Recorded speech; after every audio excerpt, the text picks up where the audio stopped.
Like we do always, here is our 10-minute news bulletin for you. It's old school, there's no opinion, there's no fuss. It's just the news as it happened today in 10 minutes. So you can listen to this and then move on with your life. It's the 17th of February. Here's your news for today. Journalist Priya Ramani has been acquitted in the criminal defamation case filed against her by former Union Minister MJ Akbar. To give you a recap of where this case came from, in 2018, Priya Ramani wrote an article and put out a tweet accusing MJ Akbar of sexual misconduct when he was a journalist, in fact, when he was the head of Asian Age 20 years ago. Her tweet then opened the floodgates, and many other women who also worked as journalists with him in the past put out similar stories. Akbar filed a criminal defamation case against Ramani for allegedly defaming him by putting out that accusation, which he denied is completely false. Now, the punishment for losing a criminal defamation case could have been jail for up to 2 years, but Priya Ramani chose to fight this out. She did not roll back her statements, and it's been a case that's gone on since 2018. It's long, it's drawn out, and it's extremely hard fought. Now, following the pronouncement of the judgment in which Priya Ramani was acquitted, she basically said that the battle was not about herself. She represents women, all women who have spoken up so far. But the interesting observations came from the court's judgment. The court said that there was, in fact, systemic abuse that took place in workplaces, and there was social stigma attached to allegations of sexual harassment. It also pointed out that there were no Vishaka guidelines 20 years ago to protect women.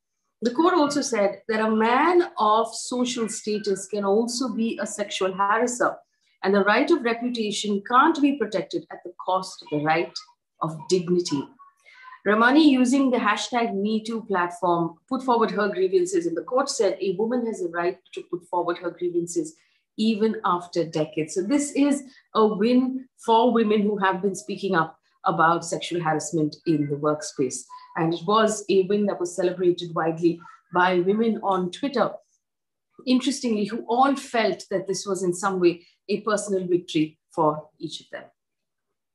Moving on, the Bombay High Court has granted 3 weeks transit anticipatory bail to Nikita Jacob. Now, this is an update on the toolkit case. The High Court has granted advocate Nikita Jacob transitory bail for 3 weeks. Now, this relief was granted for a 25,000 rupee bond, I beg your pardon. The court also gave Jacob 3 weeks' time to approach the concerned court in Delhi for relief. Now, earlier this week, the Aurangabad High Court had given transitory bail to Shantanu Malik, who is another activist who has a non-bailable warrant against him by the Delhi police. Now, these are the 3 people who are co-accused in this toolkit case. Disha Ravi, who was arrested by the Delhi police on Saturday last week, Nikita Jacob and Shantanu Muluk, who have the second 2 have been given bail by the court. Now, the police claim that the intention of the creators of the toolkit appeared to create disharmony and among various social, religious, and cultural groups, and to encourage disaffection and ill will against the government of India. We, in fact, have put out a explainer about this entire toolkit, or what a toolkit is and what was in this particular toolkit, and you can refer to that for more details about this case. Now, this is a story that keeps moving on a daily basis. Petrol prices. Petrol prices have now been hiked for the 9th straight day. In Delhi, the cost of petrol is now 89 rupees and 54 paise. In Mumbai, it is 96 rupees. I needn't say, of course, these are both now all-time highs. Petrol has crossed 90 rupees in Kolkata, Chennai, Bangalore, Bhubaneswar, Hyderabad, Jaipur, Patna, and Thiruvananthapuram. And we are, of course, tracking the prices of petrol in Sri Ganganagar in Rajasthan, which has the highest prices of petrol, which has now crossed the 100 rupees per litre mark. Let's not forget that COVID still exists, and it's starting to make its presence felt in the state of Maharashtra and the state of Kerala. Here's your update on what's going on with COVID. 75% of the COVID cases active right now are in Kerala and Maharashtra. Now, for the 7th straight day, Maharashtra has recorded more than 3,000 new cases per day. Kerala has recorded nearly 5,000 cases.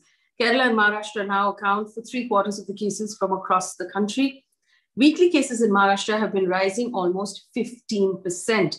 To give you an overview, India reported 11,574 fresh coronavirus cases, of which 8,600 came from these two states alone. Now, of course, some experts who've been watching what's going on in Maharashtra and in Mumbai, like I said, feel like the opening of the local trains might have been one of the things that accelerated this sort of spike in new cases.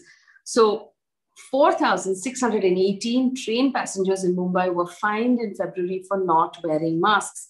The Mumbai division of the railways and the Mumbai Civic Authority, the BMC, have fined over 4,600 passengers between the 1st of February and the 14th of February for not wearing masks.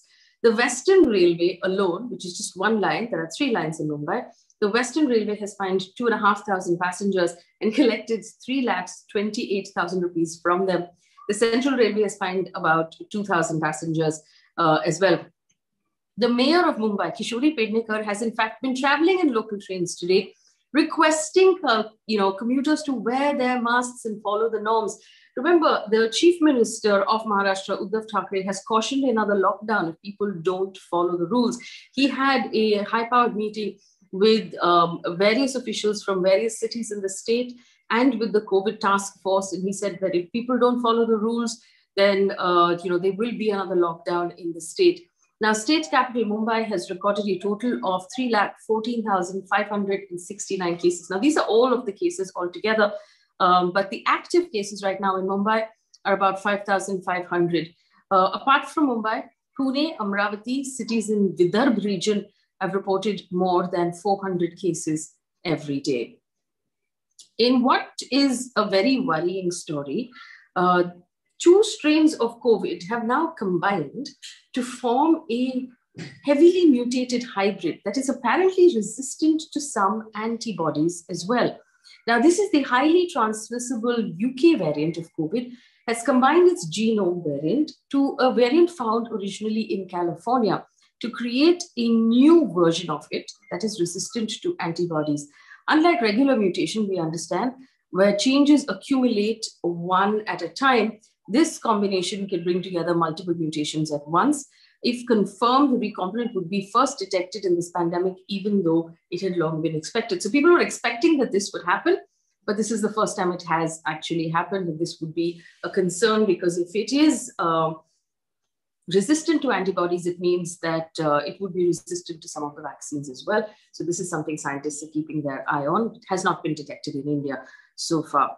Well, coming back to India, the central government has submitted to the Supreme Court that the Char Dam Highway Project is not linked to the Uttarakhand flood that we saw not long ago.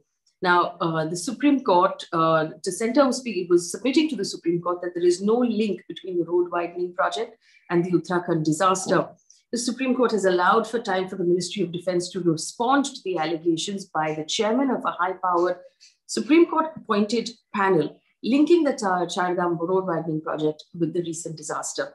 Now, just to back it up a little bit and explain what this road widening project is.